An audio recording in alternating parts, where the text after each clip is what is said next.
परमेश पिता, हम आपके सम्मुख आते हैं आज के पवित्र दिन में भी, जब हम आपके वचन से सीखना चाहते हैं। पिता परमेश्वर, आप हमारी सहायता करें, अपने पवित्र आत्मा के प्रकाशन को प्रदान करें, समझने और समझाने के लिए प्रभु अपनी सामर्थ्य दें। उद्धारकर्ता प्रभु यीशु क्रिस्ट के नाम में मांगते हैं।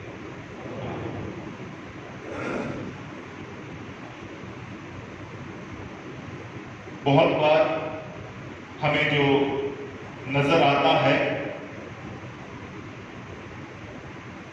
उससे विपरीत होता है। एक समय था जब हम एक गांव में सीकर्स कॉन्फ्रेंस करने जा रहे थे। हमारे लिए नया गांव था, तो हमने वहां के सेवक थे, उनसे पूछा कि कितनी देर लगेगी वहां जाने में। तो उसने कहा, ये सामने पहाड़ी दिख रही है, बस इस पहाड़ी के पीछे जाना है और वो गांव है। पहाड़ी बहुत नजदीक नजर आ रही थी, बहुत आसान नजर आ रहा था, लेकिन जब चलना आरंभ किए, चलते चलते कैसे 1 घंटा चला गया, 2 घंटा चला गया, 3 घंटा पूरा हो गया। 3.5 घंटे के बाद हम उस स्थान में पहुंचने पाए। और जो मार्ग था जिसे हम सोच रहे थे कि बहुत आसान है, उस मार्ग में नाले भी थे, उस मार्ग में आपको पत्थरों के बीच में से भी निकलना था, और कहीं कहीं झाड़ियां भी थी।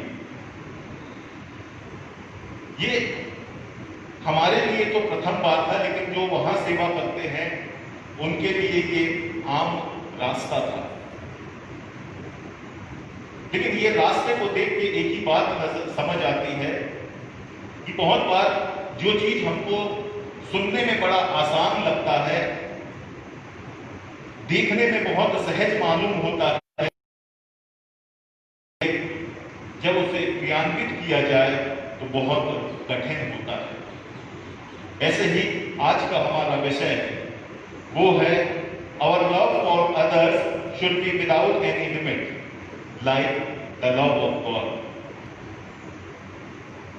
परमेश्वर के प्रेम के समान हमारा दूसरों के प्रति असीमित प्यार होना चाहिए। बहुत आसान लगता है कि दूसरों के साथ हमारा प्यार बहुत असीमित होना चाहिए, लेकिन जब इसे व्यवहारिक रूप से मापा जाए तो शायद हम सब कहीं ना कहीं कमजोर होंगे। यदि इसे सत्यता के रूप में जांचा जाए, व्यक्तिगत रूप से अपने जीवन का परख किया जाए, तो मैं समझता हूं कि बहुत सारे ऐसे लोग होंगे जो अपने जीवन में असफल या कमजोरी को प्राप्त करेंगे कि वो इस प्यार के प्रति खरे नहीं। लेकिन जब इस शब्द को सुनते हैं तो हमें बहुत आसान लगता है कि दूसरों से प्यार करना मैं तो करता हूं, दूसरों की सहायता करना मैं करता हूं, दूसरों की सेवा करना मैं करता हूं। लेकिन क्या हम सत्य के मार्ग में हैं? क्या हम सत्य में हैं? क्या हम परमेश्वर के उस प्यार के मापक के अनुसार अपने व्यवहार को करते हैं? और आज के दिन हम इसी को सीखने का प्रयास करेंगे। प्रियो, परमेश्वर यहोवा प्रेम का अगम्य उदाहरण है। उससे महान, उससे बेहतर और उससे बढ़कर और कोई मिसाल नहीं है।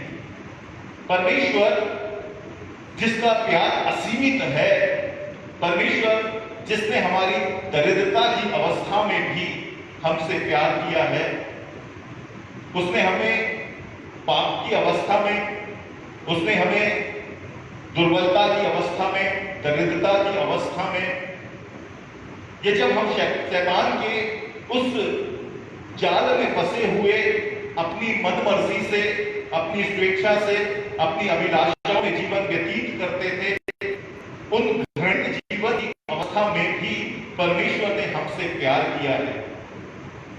ये प्यार उन इस्राएलियों के जीवन से हम देख सकते हैं जो कितनी बार परमेश्वर यहोवा से फिर गए, परमेश्वर ने उनके जीवन में बड़े बड़े उपकार किए, लेकिन फिर भी उन्होंने परमेश्वर को रस दिया, लेकिन खुदावंत का प्यार तब भी उनके साथ बना रहा।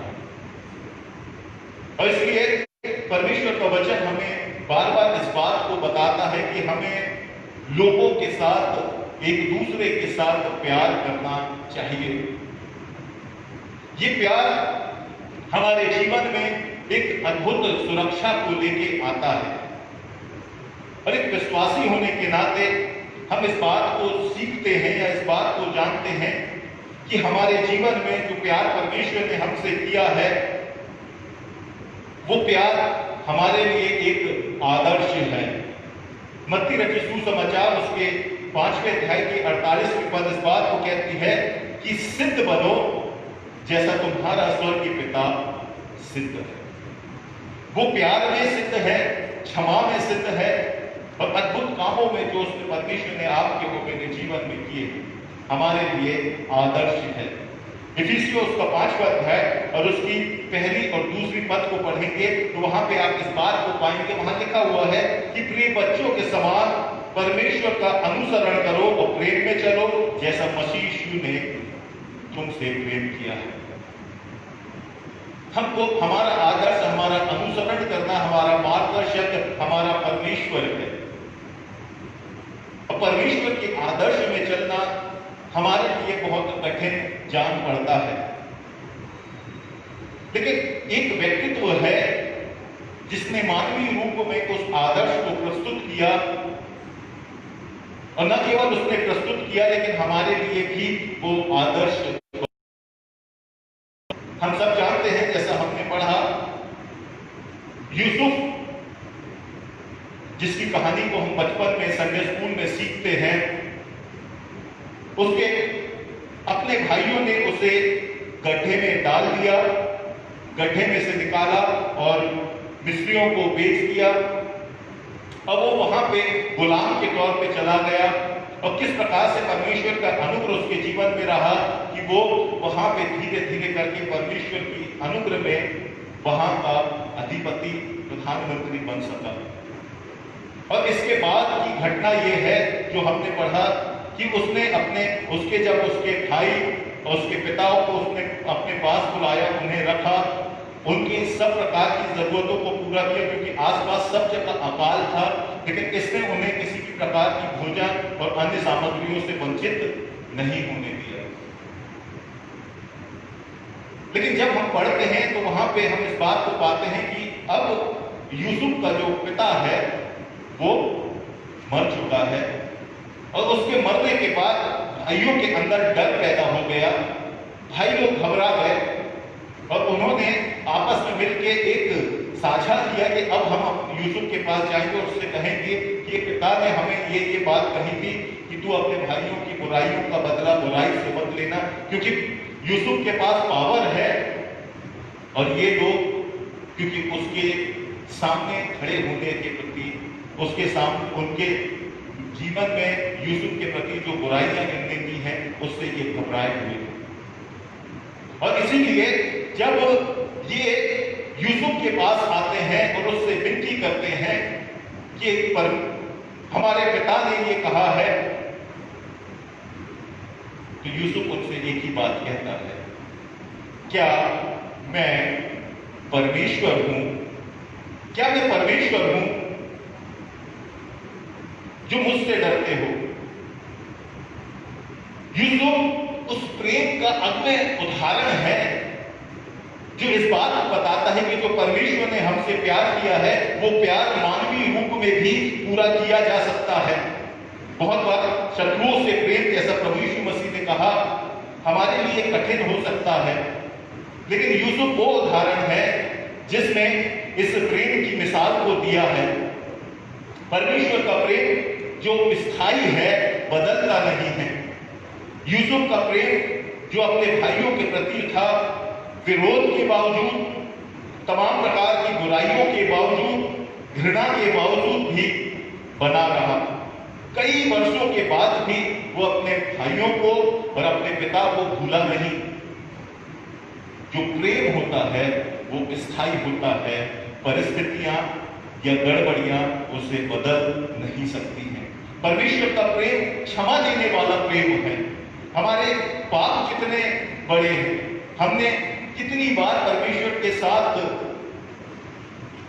बलवा किया है, लेकिन फिर भी परमेश्वर हमें निरंतर क्षमा करता है। और यूसुफ वही उदाहरण है जिसने अपने मित्र भाइयों के लिए, जिसने अपने भाइयों की हर एक बुराइयों को भूल गया।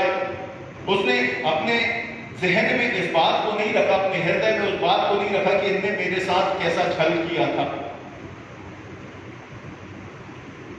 हृदय की शुद्धता के साथ जो क्षमा की जाती है वो यूसुफ एक उदाहरण है। परमेश्वर का प्रेम जो देने वाला है, परमेश्वर ने अपने पुत्र को दिया, परमेश्वर ने हमें निरंतर अपनी आशीषों को दिया, परमेश्वर अपनी प्रतिज्ञाओं को देता है, परमेश्वर हमारी जरूरतों को पूरा करता है। यूसुफ जिसने अपने भाइयों को अच्छा नाम, अच्छा स्थान और उनकी जरूरत के सब प्रकार की जो सामग्रियां सब कुछ प्रदान किया। यदि उसके हृदय में होता कि इन्होंने मेरे साथ कैसा काम किया था, यदि वो उन विचारों को अपने जीवन में बनाए रखता तो शायद आज यूसुफ मिस्र का अधिपति भी नहीं होता। क्योंकि उसके हृदय की शुद्धता, उसकी क्षमा की और उसकी देने की प्रवृत्ति परमेश्वर के उस प्रेम को प्रदर्शित करती है। परमेश्वर का प्रेम धीरजवंत है। परमेश्वर, हम इस बात को जानते, परमेश्वर को वचन इस बात को कहता, परमेश्वर हमारे विषय में धीरज धरता है कि हमको मन फिराव का अवसर मिले। यूसुफ ने भी जब उनके भाई उसके सामने आए, उनसे एक ही बात कहा, क्या मैं परमेश्वर हूं जो मुझसे डर रहे हो? उन्होंने, यूसुफ ने जल्दबाजी में उनके साथ व्यवहार नहीं किया, धीरज से उन्हें समझाया और उन्हें अपने साथ उसी देश में रखा। और हम आगे देखते हैं कि यही वो इस्राएल का घराना था जो मिस्र में फैला फूला और पूरे मिस्र में फैल गया। परमेश्वर का प्रेम आदर देने वाला है और यूसुफ ने अपने भाइयों के साथ जैसा उनका स्थान था वही स्थान उन्हें दिया। ऐसा नहीं है कि यूसुफ क्योंकि छोटा था और जब अधिपति बन गया तो अपने भाइयों का निरादर कर दिया, लेकिन उसने अपने भाइयों के साथ भी उसी आदर को बनाए रखा, उन्हें कभी भी तिरस्कृत नहीं किया। चाहता तो वो कर सकता था। प्रियो, ये वो उदाहरण है जो मानवीय रूप में परमेश्वर के प्रेम को प्रदर्शित करता है। अब सवाल ये उठता है कि ये सब कुछ तो बाइबल की बात है, लेकिन हमें क्या मिलेगा? आज के समय में ये प्रेम हमारे लिए क्या स्थान रखता है? आज जितने सेवक हैं, जितने मिशनरी हैं जो परमेश्वर अपने हृदय में डाल के अपने घरों से निकल जाते हैं, जो सुसमाचार वाहक हैं, जैसा मैंने आपको आरंभ में बताया कि कितने कठिन मार्ग होता है, कितने कठिन रास्ते होते हैं जहां पे हम एक दिन चलने में थक जाते हैं, एक दिन चलने में हमें बहुत सारी परेशानियां होती हैं। ये प्रतिदिन ऐसे स्थानों पे जाते हैं और परमेश्वर के प्रेम को बांटते हैं, क्योंकि परमेश्वर का प्रेम विवश करता है। और इसलिए प्रभु यीशु मसीह ने हमें इस बात को बताया है कि तुमसे कहा गया था अपने बैरियों से बैर रखना, अपने प्रेम करने वालों से, लेकिन मैं तुमसे कहता हूं अपने बैरियों से प्रेम करो और अपने सताने वालों के लिए प्रार्थना करो। हम जब रोमियो की किताब में पढ़ते हैं तो वहां पे भी इस बात को बताया कि आपस के प्रेम को छोड़ तो मैं तुम्हारे बीच में और कोई बात बढ़ने ना पाए। ये एकत्व का निशान है। आपस का प्रेम हमें परमेश्वर की निकटता में लाता है। आपस का प्रेम हमें अद्भुत आशीष प्रदान करता है। हम सब जो पाप के दासत्व में हैं, पहला पत्रस उसका 4वां अध्याय और उसकी 7वीं और 8वीं पद में जब हम पढ़ते हैं तो वहां पे हम इस बात को पाते हैं कि सब बातों का अंत तुरंत होने वाला है इसलिए संयमी होकर प्रार्थना के लिए सचेत रहो। सबसे श्रेष्ठ बात यह है कि एक दूसरे से अधिक प्रेम रखो, क्योंकि प्रेम अनेक पापों को ढांप देता है। हम कितना भी अपने पापों की क्षमा के लिए प्रार्थना कर ले, कितना भी परमेश्वर के सम्मुख आए और अपने निवेदनों को रखें, परमेश्वर हमारे पापों को ऐसे क्षमा नहीं करेगा, क्योंकि परमेश्वर ने जो उदाहरण दिया है, यदि तुम अपने बैरियों के अपराध को क्षमा करते हो तब तुम्हारे अपराध क्षमा किए जाएंगे। और इसलिए परमेश्वर का वचन इस बात को बताता है कि जो प्रेम है वो प्रेम हमारे अनेक पापों को, जो गलतियां हमारी हैं उन गलतियों को ढांप सकता है। लेकिन उसके लिए आवश्यक है कि हम कटुता को अपने हृदय में स्थान न दें, घृणा को अपने जीवन में स्थान न दें, या किसी ने हमारे साथ बुराई की है तो उसे अपने हृदय में बना के रखें कि इसने कल मेरे साथ ऐसा किया था तो आज मैं उसके साथ ऐसा करूंगा। जब हम दूसरों को क्षमा करते हैं, परमेश्वर हमें क्षमा करता है।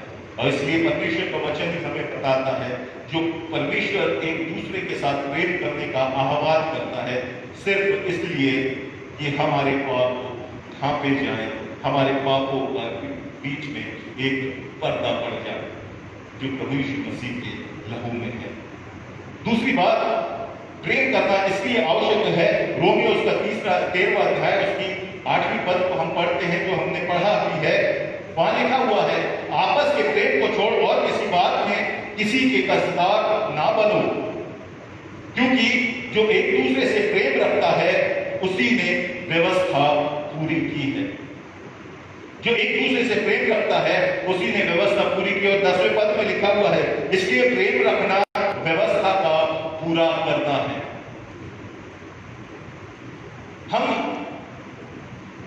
वचन पढ़ते तो हैं, हम वचन को स्थान तो देते हैं, लेकिन उसका अनुसरण तब होगा जब हमारे हृदय में वो प्रेम स्थायी रूप से कार्यवान होगा, हम उसे क्रियान्वित करने वाले होंगे। और इसलिए जब हम वचन को मानने वाले कहते हैं, जब हम दूसरों के सामने कहते हैं कि हम वचन पे चलने वाले हैं, तो वही व्यक्ति परमेश्वर की व्यवस्था को पूरा करता है जो दूसरों से प्यार करता है।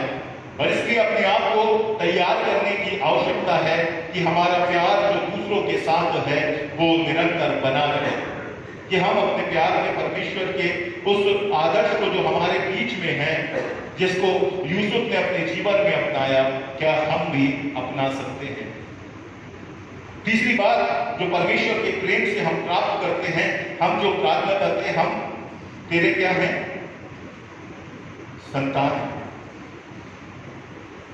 हम तेरे पुत्र हैं, हम तेरे बच्चे हैं। और जैसे पिता अपने बच्चों से व्यवहार करता है वैसे ही हमसे भी व्यवहार कर। लेकिन उसकी शर्त भी परमेश्वर अपने वचन में कहता है। यदि हम पढ़ेंगे मत्ती रचित सुसमाचार जो आज पढ़ा गया, उसका 5वां अध्याय और उसकी 44 पद इस बात को बताती है, परंतु मैं तुमसे यह कहता हूं, अपने बैरियों से प्रेम रखो और अपने सताने वालों के लिए प्रार्थना करो, जिससे तुम अपने स्वर्गीय पिता की संतान ठहरोगे। यदि ये प्रेम नहीं है तो हम ना अपने पापों से बच सकते हैं, ना हम परमेश्वर के वचन के मानने वाले हैं, और ना हम परमेश्वर की संतान कहलाने वाले हैं। हमारा जीवन एक आदर्श है, एक प्रदर्शन है, और ये प्रदर्शन तब होगा, लोग तब हमको परमेश्वर का पुत्र जानेंगे, लोग तब हमें परमेश्वर के बच्चे पहचानेंगे, जब बाहर जब हम निकलते हैं दूसरों के बीच में परमेश्वर के मसीहत के एक पत्री के रूप में हमें तब लोग जान पाएंगे, जब हमारे हृदय में वो प्रेम जो दूसरों के प्रति है प्रकट होगा। क्योंकि परमेश्वर का वचन हमें इस बात को बताता है, आपस में, अपने घर में, अपने लोगों के साथ, अपने भाइयों के साथ तो सब प्रेम करते हैं, अन्य जाति भी करते हैं, शास्त्री फरीसी भी करते हैं। हमारा प्रेम उनसे बढ़कर होना चाहिए। और इसलिए परमेश्वर ने इस वचन से हमको इस बात के लिए प्रेरित किया है कि हम जो आदर्श दूसरों के सामने रखते हैं, उसका जो मूल है, उसकी जो जड़ है, वो परमेश्वर का प्रेम है। चौथी बात, यूहन्ना रचित सुसमाचार के 13वां अध्याय उसकी 34 और 35 पद, जहां नई आज्ञा दी गई है, और नई आज्ञा सिर्फ यही है कि आपस में प्रेम को छोड़ और किसी बात को स्थान लिखा हुआ है, यदि आपस में प्रेम रखोगे तो इसी से सब जानेंगे कि तुम मेरे शिष्य हो। यदि हमारा प्रेम एक दूसरे के साथ नहीं है तो ये हमारी शिष्यता के ऊपर भी, परमेश्वर के दास होने के ऊपर भी एक प्रश्नवाचक चिन्ह को लगाता है। इसलिए हमको गंभीरता से इस बात को सोचना है कि परमेश्वर ने ये स्थान, ये वाक्य क्यों अपने वचन में डाला, क्योंकि परमेश्वर चाहता है कि हम प्रेम से अपने कामों को करें, प्रेम से व्यवहार को करें। वैसी रोमियो की किताब में हम पढ़ते हैं, जो हमने पहला यूहन्ना उसके 3रा अध्याय उसकी 16 से 18 में हम पढ़ते हैं, तो हम 5वीं बात को जानते हैं कि प्रेम हमारे जीवन के लिए क्यों आवश्यक है। यहाँ लिखा हुआ है, हमने प्रेम इसी से जाना कि उसने हमारे लिए अपने प्राण दिए, और हमें भी भाइयों के लिए प्राण देना चाहिए। पर जिस किसी के पास संसार की संपत्ति हो, वो अपने भाई को कंगाल देखकर उस पर तरस ना खाए, तो उसमें परमेश्वर का प्रेम कैसे बना रह सकता है। ये बात को हम वचन और जीव से ही नहीं, काम और सत्य के द्वारा भी प्रेम प्रकट करें। 5वीं बात, प्रेम इसलिए आवश्यक है, हमारे हृदय में प्रेम इसलिए होना क्योंकि हम सत्य के गवाह हैं, और यदि सत्य हमारे भीतर है तो उस सत्य को उस प्रेम के द्वारा ही हम प्रकट कर सकते हैं। और यदि हमारे प्रेम नहीं, बाइबल इस बात को कहती है, जो प्रेम नहीं रखता वो परमेश्वर को नहीं जानता, क्योंकि परमेश्वर प्रेम। यदि हमारे हृदय में जो प्रेम परमेश्वर ने डाला है, मैंने कहा लगता बहुत आसान है, लेकिन जब उस पर चलना होगा हमारे लिए हर पल हर क्षण चुनौती होगी। लेकिन यूसुफ को नजर अपने सामने रखें, यूसुफ के कामों को अपने सामने रखें, जो एक मानवीय रूप में एक हमारे लिए उदाहरण है, और जब उसे हम समझते हैं, उसके कामों को समझते हैं, तो परमेश्वर को हम आदर्श के रूप में अपना सकते हैं, क्योंकि वो प्रेम हमें प्रदान करता है जिससे हम अपने जीवन से दूसरों की भलाई करने पाए। वो प्रेम हमें प्रदान करता है जिससे हम दूसरों के सहायता कर सके। और जब हम दूसरों के लिए हैं, प्रियो एक बात बताएं, हमारे काम जब दूसरों के लिए होता है, परमेश्वर का काम हमारे लिए होता है। यूसुफ अपने भाइयों के लिए जीवन को खर्च कर दिया, अपने भाइयों के लिए काम करा, और परमेश्वर ने यूसुफ का एक ऐसा गोत्र है जिसके दोनों बच्चों के नाम पे गोत्र परमेश्वर ने दिया। एफ्राइम और मनश्शे जो उसके बेटे हैं, परमेश्वर के उस इस्राएल कौम के 12 गोत्रों में ये दोनों अलग अलग गोत्र के नाम पे जाते हैं, क्योंकि जो परमेश्वर का प्रेम प्रदर्शित करता है, परमेश्वर की आशीष उसके जीवन में, उसकी संतानों पे निरंतर बनी रहती है। परमेश्वर आप सबको बहुतायत से आशीष प्रदान करे।